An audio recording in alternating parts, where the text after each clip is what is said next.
live. Well, kind of started it, but in terms of talking about the topic, which is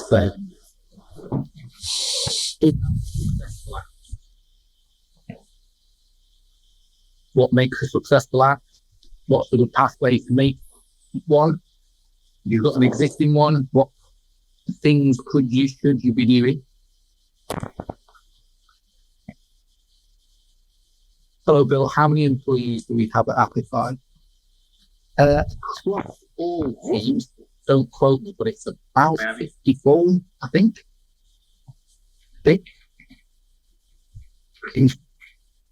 Most of those are delivery resources based overseas, by the way.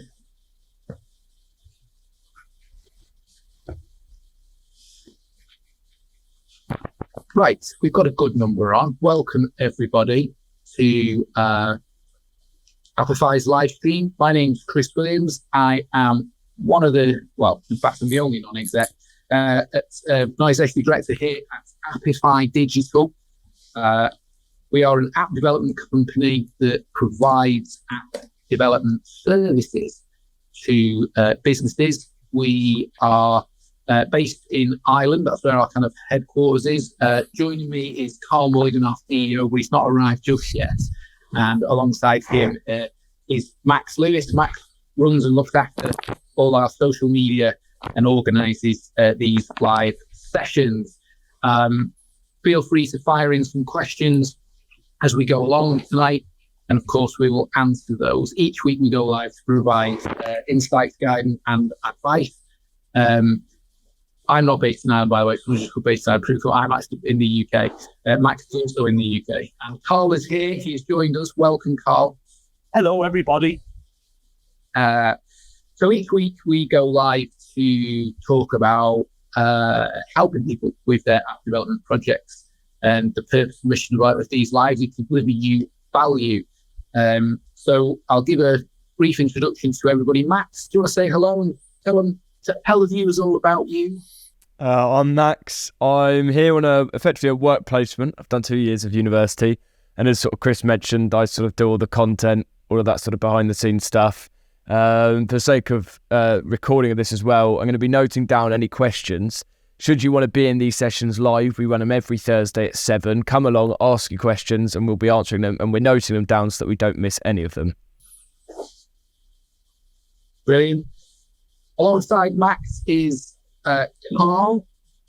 Carl, would you like to introduce yourself and say hi? Hi. My name is Carl, and I am the Chief Executive of Applify. And I try to do service as best I can when I can. The guys have something to contribute to this. So I show up on Thursday for better or for worse.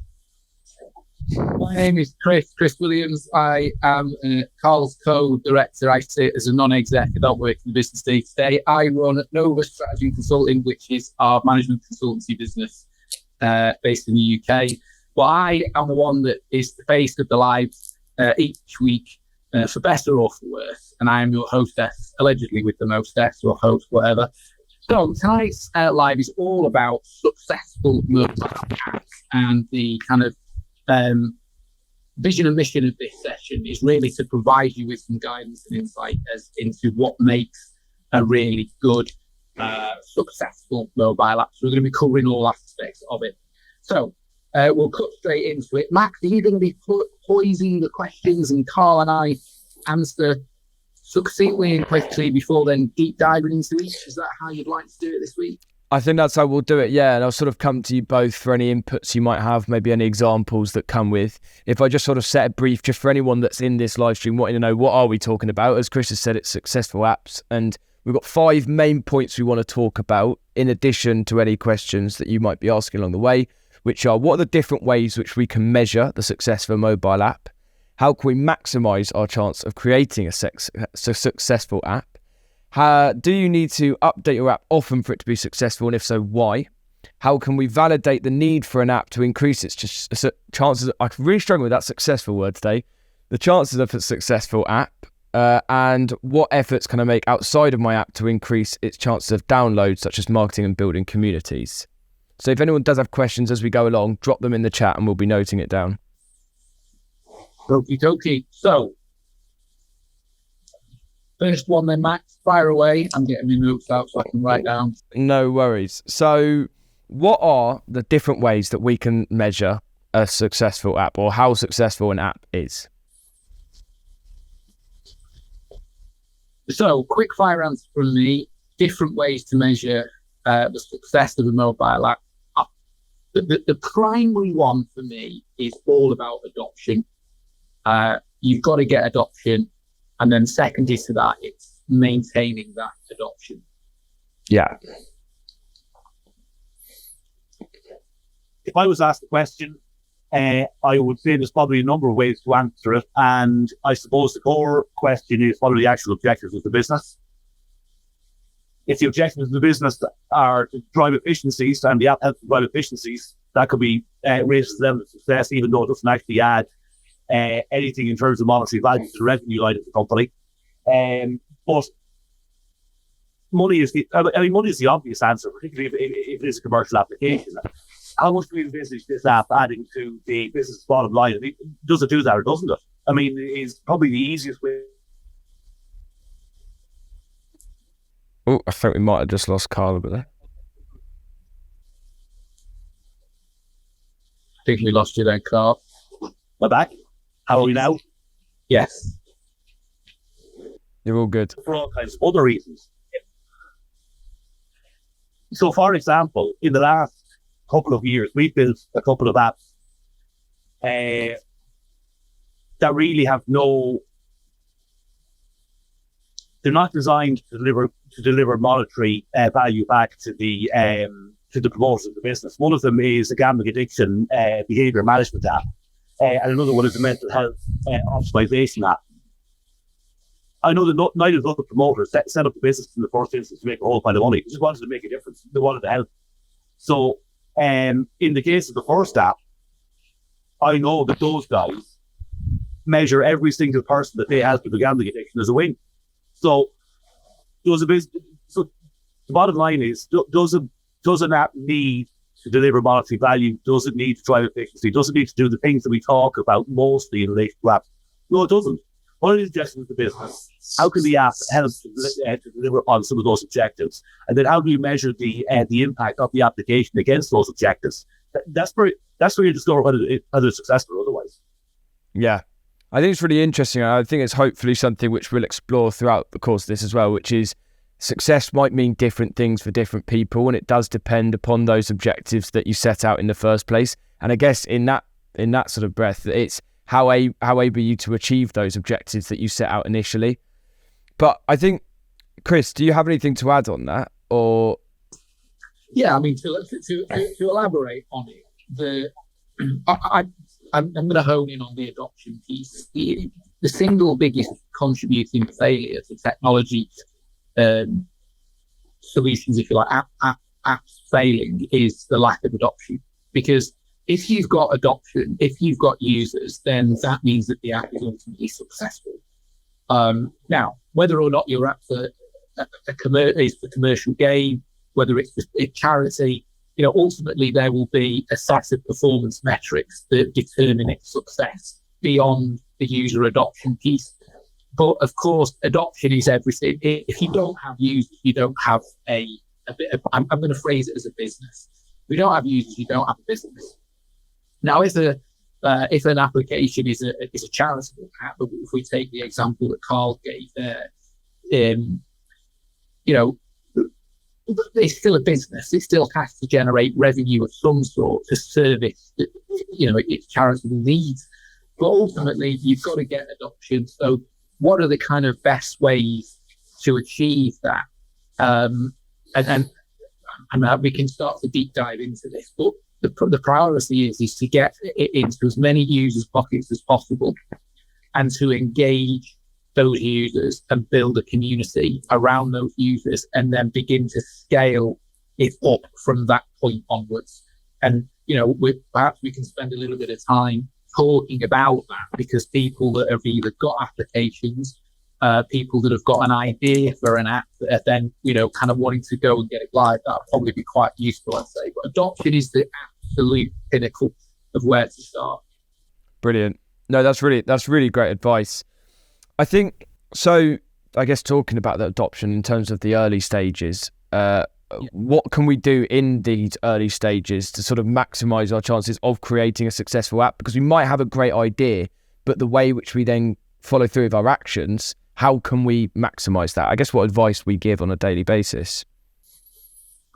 Yeah. So the important thing to do is know what problem it is that you're solving. So I'm going to use them as an example because one, they very kindly invited me to an event on Monday night, which I thoroughly enjoyed. And two, they're on the fly. And three, they're one of our clients, and that's Parts Exchange. So good evening, by the way, guys. So Parts Exchange went live earlier this week, where they had their launch on Monday. And Parts Exchange is all about enabling body shops, garages that provide, automotive facilities that provide bodywork to be able to exchange products of some nature. Won't go into the details, but if we think about their business model, their application, the users of that app are mission critical, i.e., body shops. They need to get those users on and grow that network up and get them communicating and exchanging on that platform. That's what it's all about. And so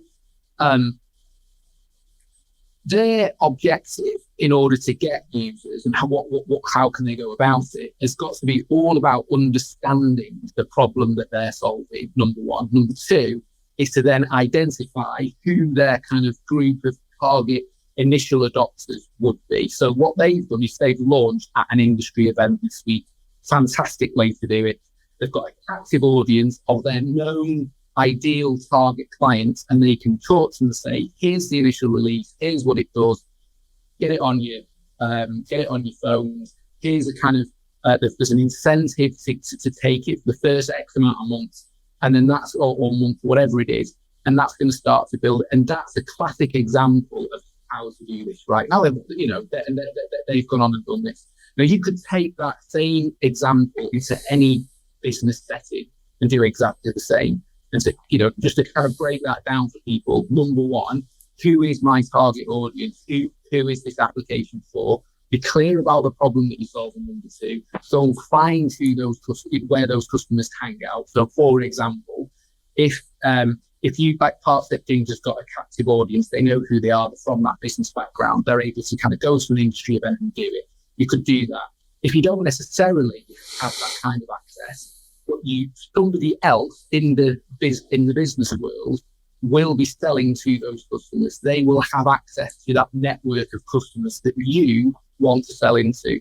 So the first thing you should do is go and talk to that company and say, I've got something that could benefit your customers. I'd like to talk to you about that so that we could work out how we go about getting this into their pockets. That is leveraging somebody else's list and would help with adoption. But quickly, that's what I would suggest. Brilliant. Carl, I don't know if you sort of want to mention any points about sort of what advice we would give to people in terms of creating the best chance of creating a successful app.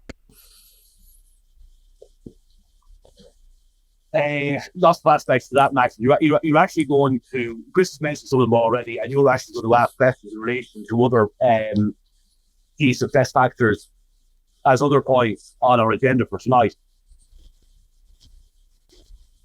At the core of it is understand what the app does for who and what success looks like. So Chris has already asked the question in the last 5 minutes. Who are your customers? Yeah. Who are they? And ultimately, what problem is the app going to solve for those people? So what utility is your app going to give better, faster, quicker, cheaper than anything else in the market to those people? It really is a core question. So a lot of the most successful apps in the market are earth-shattering ideas that have completely and totally revolutionized industries. To have a successful application, you don't necessarily need to do that. You just need to do something better, faster, or more efficiently, or at a lower cost, or delivering more utility than other solutions on the market. So I'm quite sure there's all kinds of trading platforms available in the e-commerce and m-commerce space. To go back to our friends in Parts Exchange, they just decided that in their industry, there was a very specific problem with a very specific solution that they could help solve based on their background, expertise, and experience. And they modeled that out, sat down, they defined who their audience was, i.e., people who look like us, medium-sized garages and body shops in the UK. And they mostly understood that. What are the problems that we can help them solve? What are the same problems that we have? Do we have excess stock we need to offload? Are there parts that we need to access quickly through different distribution models rather than main dealers? And assuming that other businesses of their ilk had the same problem as they did, what they did was create a trading platform for people who look like them to be able to do exactly what we just described. So is the earth gap bringing in terms of concept? No. Does it deliver real utility? Yes, it does. Yes, it does. And the feedback they receive all reprove it. Yeah. No, it's really important thing to sort of, I guess, understand. And one point which I'll sort of segue us into, which will kind of lead us on to the third point we want to cover, but it's an idea which maybe one of you want to pick up and talk about a bit, is sort of how an MVP can help us create a successful app, and what sort of principles lie within that cause such a successful app, or can. Well, an MVP, first and foremost, for people that are unaware, is what we deem it. It stands for a minimum viable product. So in other words, what's the base minimum thing that you can take to market?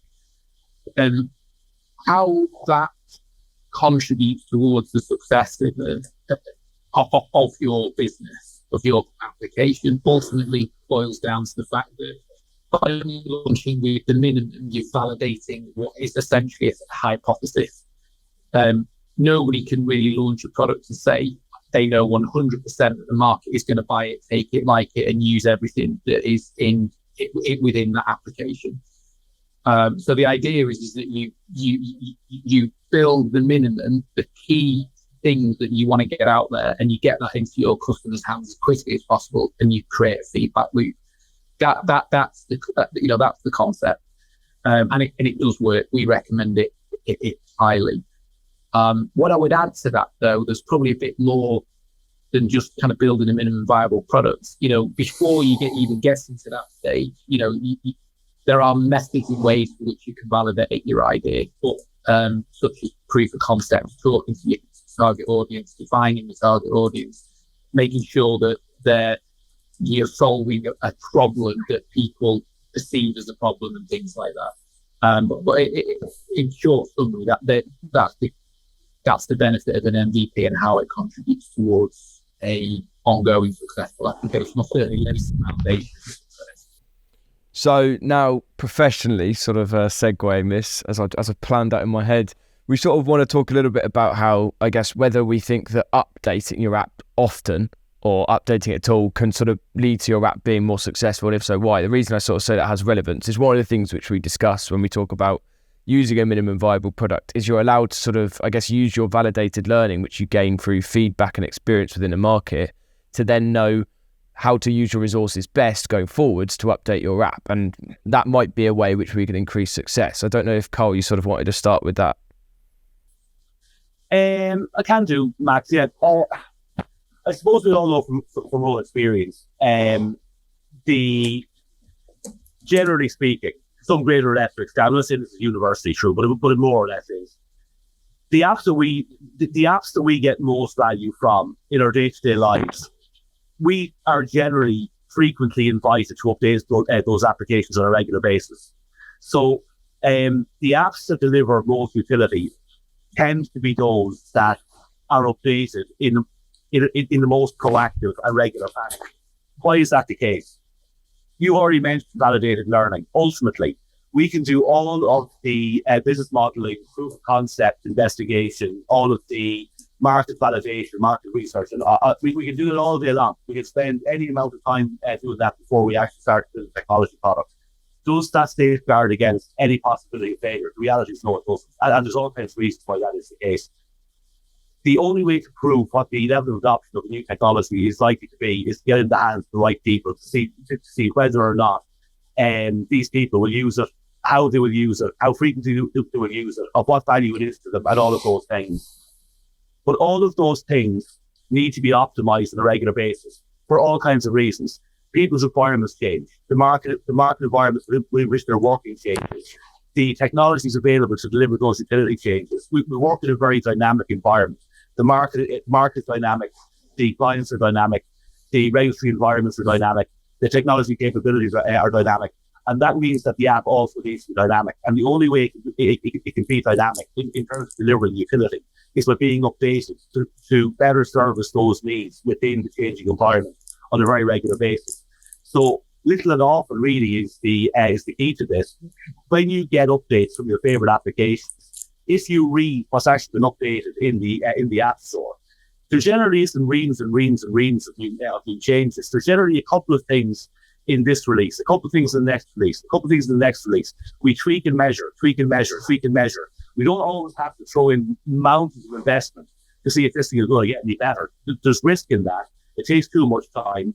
It doesn't deliver value in a concentrated manner. So really what we need to do is keep our validated learning loop on, make sure, as I say, that we're understanding what it is that our clients are telling us they need. And then in an iterative manner, just continuously tweak it to better serve that audience with those needs based on the feedback that you're receiving. Excellent. That's really, really good. Really good advice. And Chris, I don't know if there's anything you want to add to that. If not, I've seen a few questions coming through. No, let's shoot for the questions.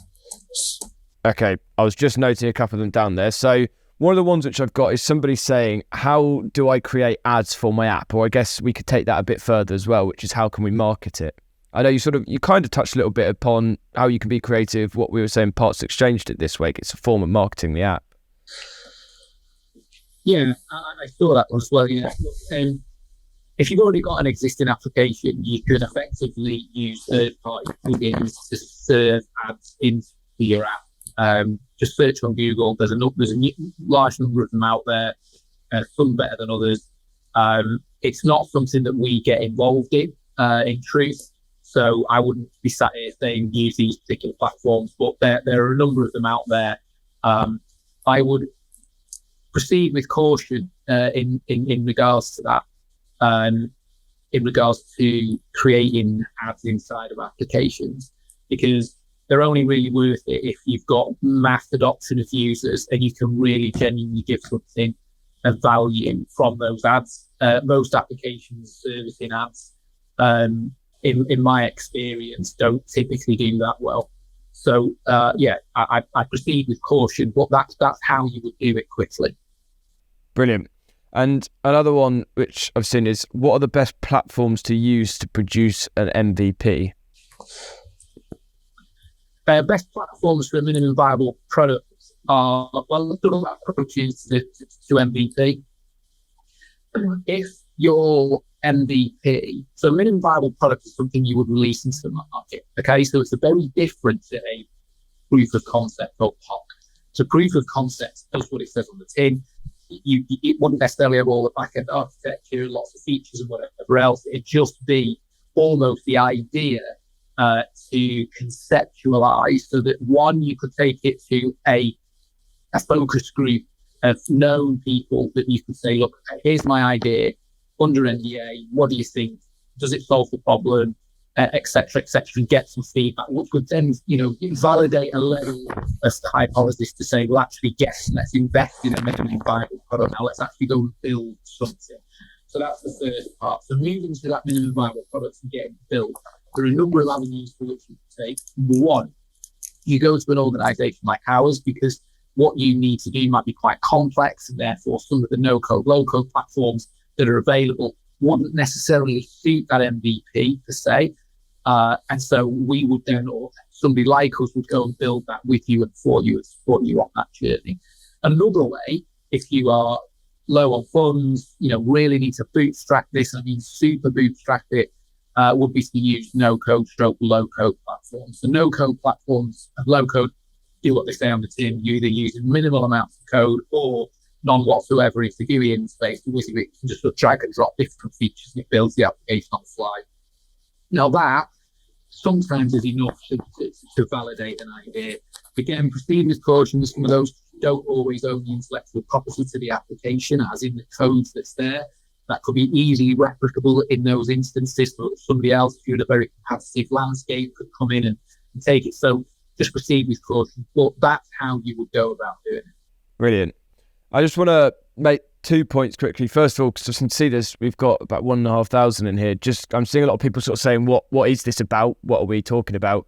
We're Appify Digital, an app development company, and we're on here as we do every Thursday at 7:00. We're just here to sort of give you guys value. We talk through a number of different topics every single week. This week, we're talking about sort of what makes and how can we create successful mobile apps. We've got a series of questions which we plan to go through, but we're also really keen for anyone to sort of put anything in the comments which we are noting down to answer, which is also my second point, which is don't worry about any comments. If you have any questions, drop them in. At most, maybe 2, they're getting noted down. So don't worry, if we don't answer it straight away, we will get through to it. So I guess moving into point number 4, which we've got, which is lots of people might have a great idea for an app. I guess they deem that internally, but how can we go about validating whether there is a need for your app in order to sort of increase your chance of it being successful? Now that might end up leading you down 2 ways. It might be, yes, there is a need for my app, there we go. Or it might go, okay, there is a need, but it's got to be done in this specific way. So sort of what are some of the ways which we can validate that? George, take that? Yeah. Outside of the application to increase its downloads, to validate the idea, I think question 5, how can I validate the need for the app to increase the chance of a successful launch? It's all about talking to people. The only way to validate your idea is to communicate and not to sit in a vacuum of not actually having a conversation with your target audience. You have to go and talk to people. The second thing is not to become obsessed with perfecting your initial idea. Get out there and have conversations. The world today is far more collaborative than it's ever been. People are far more willing to have open conversations, look at your idea. So that's the primary bit of advice. Get out and talk to people about that, because that's ultimately what's going to lead you to making the right decisions about the app and the features that go in. Carl, I'll jump to you in a second. I've just seen someone put something just before, just in case they drop off, which is saying that they have an amazing idea for an app, but they don't want to put it out there in fear of it being stolen. It's a good thing that you're thinking that way, because it's really important we don't sort of say our ideas and allow them to be stolen. What we say every single week, which is so important, is make sure you sign an NDA. If you can't find one or you don't have one, if you get in contact with us, we can provide you with one. And that way, you don't have to worry about that. If you do want to come and have a conversation with us to sort of talk about this idea you have under an NDA, so you won't have to worry at all, head over to the website, which is linked in our bio through our link tree, and we're more than happy to have a conversation. I'll also drop you a message after this live. Perfect. Just one thing I will pick up, so we've got quite a lot of people in here now. I know we go live every week, and every week we get the same sort of questions and comments, and people get frustrated with some of the comments that are in the chat. Can we use it? Can we get more mods and all this kind of stuff? The value of this live is in the audible content that you're listening to and visual content which you see, but ultimately it's what we're saying. There is very little value, in fact, there's no value in the comments at all. There's value in the questions that are coming in that are relevant to this, that are being picked up by the mod. So my invitation to you is, if you get frustrated by this sort of stuff and people saying, making comments in the live, don't just ignore it, because I'd rather they were here being ignored than perhaps impacting people who are perhaps a bit more vulnerable than we or I am. So just ignore it. If you're involved in kind of that kind of drama, it's not really good for you. So forget about it. We're not concerned about it. You shouldn't be concerned about it. If you're here to learn, then you will learn something. If you've got some questions, find them in. We've got people to pick up them. We will pick them up and we will answer those questions that are relevant. For those that aren't, they'll just get ignored. So don't worry about it. So back to the questions, Max, and the values. Yeah, so I was just probably going to head over to Carl there about sort of any points that you might have in terms of validating our idea or how that might sort of maybe change the path that we take. Again, Chris has referred to a number of these things already, Max. In the process of being out and about, in the process of being involved in your business, in the process of learning from other people that have value to add within sort of your industry or other industries, you may come up with ideas as to sort of what might be useful in terms of a new mobile application solution to a particular issue that you perceive to be in the market. And there are a number of ways that you can go about validating it. The first is to ask the right people the right questions. Who are the right people? The right people to ask are your lookalike clients. So who is your client? My client is a male or female, age 18 to 25, that live in such an area that tends to want to consume content from a particular genre, blah, blah, blah, blah. Okay, go and find a number of those people and ask the question directly. If I was to build a mobile application, this, will you subscribe? Yes or no? That's the easiest way to get feedback. Will that feedback always be accurate? No, it won't. It'll give you a good indication, but it may not be accurate for a number of reasons. They don't understand exactly what you're saying. They want to be nice to your face when they're having a conversation, but in reality, when asked to process a credit card, they won't do it. But whatever the reason is. So if you want to further validate that question beyond this type of sort of verbal feedback that I suggest that you try to find, the next step would be some kind of a show and tell. And Chris has described two ways in which you can actually create either a wireframe or prototype or an MVP that you can actually demonstrate to people, either in a focus group type environment or in a broader sort of data test type environment. So there is the purely low code option whereby the thing doesn't function like an application. It is no working back end. It's not connected to any technology, but there's some kind of a wireframe design that sits on a mobile phone for people to push buttons and scroll through to replicate what a user journey might look like and give you feedback on that. Or it has the funds available to do it, to engage professionals to do that on your behalf. It's a service we offer. Other agencies like us offer the same service. Where generally for typically less than $5,000, you can get a mobile product that actually is downloadable onto your phone and actually behaves like a mobile application. And once you have that, you can share those download links to other people whose opinion you might value. Your lookalike audience, potential investors, anybody else that might be useful in terms of their feedback or input. So I will start off very informally, as we described, having informal conversations. If that gives rise to something that looks like a validated or sounds like a validated idea, take to the next stage and actually do some proper investigation with lookalike type audiences. If you're ticking boxes still at that point, then bring it to either a point where you're building something to do a show and tell, and that either is a proof of concept wireframe or some type of prototype or some type of MVP. And then you bring it to proper testing with a proper audience. That then will give you the information you need to take to the next stage. Brilliant. And I think one point to sort of tie what we're saying in this point and the previous one we mentioned about updating our app is that we don't have to necessarily learn all of the validation before we've released the app, because we can still validate the decisions we make going forwards through the form of our updates, as we sort of mentioned about 5 minutes ago, which is as we learn more, we're able to use the updates which we've gained from somebody saying, oh, this is something that's really good, or there's been a new movement in the market, we go, this would be a really good thing to update, and we're able to have the sort of evidence and the reinforcements to know that this is a good thing to do. So we don't have to validate and have everything planned out in the initial stage where, I know exactly how my app is going to perform in the market for the next 2 years, because we're always going to learn. And that is also the beauty of an app, is we're able to keep things refreshed, keep things updated. Now, as I'm sort of looking at it, I know the last point we sort of got up, we've kind of covered it a lot, but I guess there's an interesting aspect to sort of tie into here when it comes to the building communities. So the point is what efforts can we make outside of the app to increase downloads? And one of the sort of things that I got, which maybe we could speak about, is that importance of building communities and how you don't have to wait for the app to be out in order to build that community. Yeah, there's quite a lot of questions actually to that I've been noting down, Max. We just sort of turn to them for a set. So mindful of. Perfect. Yeah, do.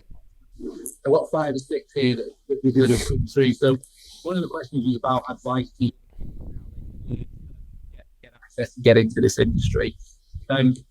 Look, if you're looking to develop mobile applications or develop stuff, just go and go online and start taking some free courses on development. Use AI tools to start looking at code. There's lots of free courses out there. That's from the development angle. The second thing else to look at, if maybe the dev side of it or development side of it isn't necessarily your bag, is look at other areas of tech. My advice to young people, especially these days, is to skill stack. Don't just look at one set of skills. Look at multiple sets of skills from sales, marketing, technology development, which is develop, actually the coding bit. That's, there's AI that can do that these days, but, understand that and structure and architecture and how it works. Look at what we call DevOps, development operations, understand ways of working, agile, lean, all these different things. They're all really important. So getting into this industry, tech is one way, code it. The other way is to go and maybe like Max has done, he came and got an internship for a year out. He's in the marketing side of things. He's getting exposure to that and sales. Go talk to people. That's what I'd recommend there. Somebody was asking if we were going to talk about digital currency. I'm quite happy post the original set of topics to sort of touch on it a little bit. I did quite a bit of work in financial services and digitization of financial services, so I can touch a little bit about that. That one. Somebody else mentioned about owning the right to an application. You may have been the same person that asked the original question about having an idea. So just to lead back to that and be very clear, we recommend that if you have an idea, you're convinced this idea is great and meaningful, that if you're going to go and talk to somebody about it, is to, Max mentioned something called an NDA, and that stands for non-disclosure agreement. So you can get one of these. They need to be mutual, ideally, because mutual means that the information that you share with one another is not going to be put out into the big wide world. That's the first thing to do. You went on then to ask, I think, a secondary set of questions that is what I picked up, where you sort of said, yeah, well, I've kind of got the idea. How do I go about ensuring that I maintain and own the rights? That is all done in the commercial agreements, the contractual arrangement that you have between a development company like ours and yourself. Now, whoever it is that you use, offshore teams, whatever, you need a contract that is in the I think the word now, the jurisdiction that oversees that contract is where you reside. So I am in England, so any contract I sign needs to be based on English and Welsh law, England and Wales. So if there's any issues, it's based in this country. So wherever you are, wherever you reside geographically, that's where the contract needs to be based, number one. Number two, within that contract needs to be very clear and distinct clauses that releases the intellectual property of that application back to you. This is how you protect your IP and your idea. Companies like ours, well, it means you give it to you. Are you not going to write the code and then automatically that IP becomes yours? You're going to pay in installments for your application through the build. And with each payment, you get the release of the IP based on what we built to that point. Most reputable companies will follow that exact model and method contractually. So that's how you protect the idea in terms of initial discussion, and that's how you maintain that intellectual property moving forward. The next question was all about an idea for a gaming app that apparently you built years ago. It was quite successful, but I don't know if that was on, I'm presuming that was on kind of, older platforms, but you wonder whether or not you could move it to app, and would it be worth it, and would it be higher cost? It's a quick question to answer. There's two parts to it. If you worthwhile doing it, it's going to be very relevant on if the market still exists. So we found that a lot of kind of old school games that, a lot of people of our age, 40s and 50s, want to, well, say from actually the 20s, then, they have kind of there's a peak of their usage and then it kind of tail off again. So there's kind of a, people get, oh, that's great, and they get on it and they use it again. So the best thing to do is probably to look at the cost of getting it moved onto mobile and seeing if that audience exists. But you're going to have to do a little bit of digging around on that one. Without the detail, it's difficult to say. So that's the first thing. In terms of cost, it depends on how complex the game is. It really does. If it's fairly simple, it won't necessarily have to be that complex. But they were the kind of core questions that I picked up that had come through that we wanted to just cover off quickly. So, back to our original blocks of questions that we had, and this final one was, what efforts can we make outside of the app to increase its chances of downloads, such as marketing and building communities? Was that right, Matt? Yeah, and I thought maybe that building a communities aspect is something which we can touch on, because it's sort of, I guess, showing that we don't need to start doing that once we've already got the app out. We can start making efforts beforehand. 100%. The communities one is a big one. And again, we've kind of touched on all this through this chat, really, and that is that you've got to start building the network. You've got to start communicating with people as you start to punch out code. So the app's not even launched yet, but you should absolutely start to talk to people, build that community, start to talk to them about the features that are coming, and that's the best way to do it. Because those, as we said, the success of any application is all about the volume and quality of downloads that you get, user adoption. And in order to gain that adoption, you've got to talk to people. Brilliant. Well, I'm not seeing many more questions coming through. I haven't seen it in a little while. We've answered everything. So I'll sort of pass out to either of you if you've got anything maybe you'd want to summarize or add. If not, then we'll probably start to wrap it up. Well, Any more questions? Not that I can see coming through. Well, pretty much it. Nothing's right from me. Well, we'll do our sort of weekly, I guess, end off, which is we have loads and loads of content out on TikTok. If there's any questions which maybe you haven't thought of, I'm sure the videos will give you lots to think about and they'll give you lots of value. Also, anything you may want is in our link tree in the bio, where we've got links over to our website. You can connect with us all on LinkedIn. We've also got a cost calculator where you can go and use that to work out a rough estimate of your dream app, how much it might cost.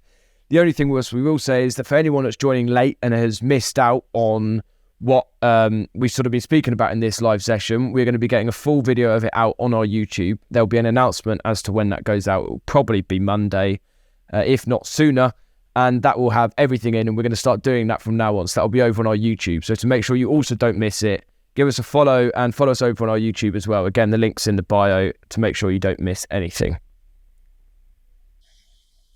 Great stuff. Well, now, thanks for joining us for this week's live. We'll be back again next week, same time, same place, 7 p.m.